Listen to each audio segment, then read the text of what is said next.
We start with the G20 Summit, which wrapped up in Hamburg over the weekend. It was the debut for President Moon Jae-in on the international stage.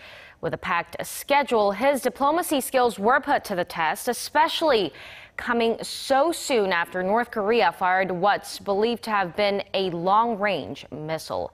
Conn-young reports. Through thousands-strong protests and sharper-than-ever disagreements by the world leaders, to a missile launch by North Korea, the most advanced missile to date, the two-day summit of the world's 20 major economic powers have finally come to a close with the adoption of a joint communique. From the get-go, North Korea's nuclear and missile program was bound to surge to the front in the German port city of Hamburg this year. Starting with a joint statement by South Korea, US, and Japan on the eve of the official opening. The three leaders are committed to applying maximum pressure on Pyongyang so it changes its ways and refrains from provocative and threatening actions. They will also take the steps necessary to hold serious talks with the North for the regime's denuclearization.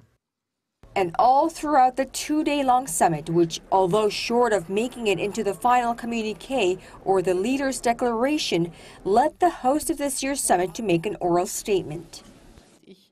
On North Korea, I want to say that everyone talking about it expressed their great concern that this development is very threatening, and everyone pointed out the relevance of the UN Security Council.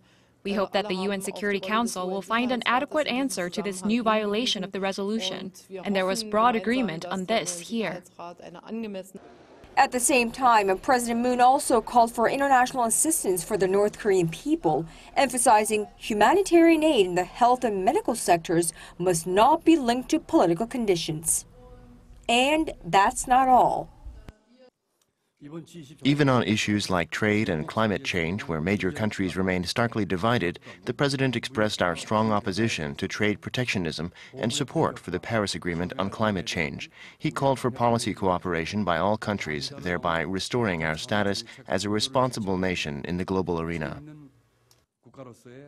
The South Korean president also introduced the new administration's economic policy of people-centered investment, fair economy, and innovative growth as ways to tackle low growth, high unemployment, and economic polarization, problems shared by countries all across the globe.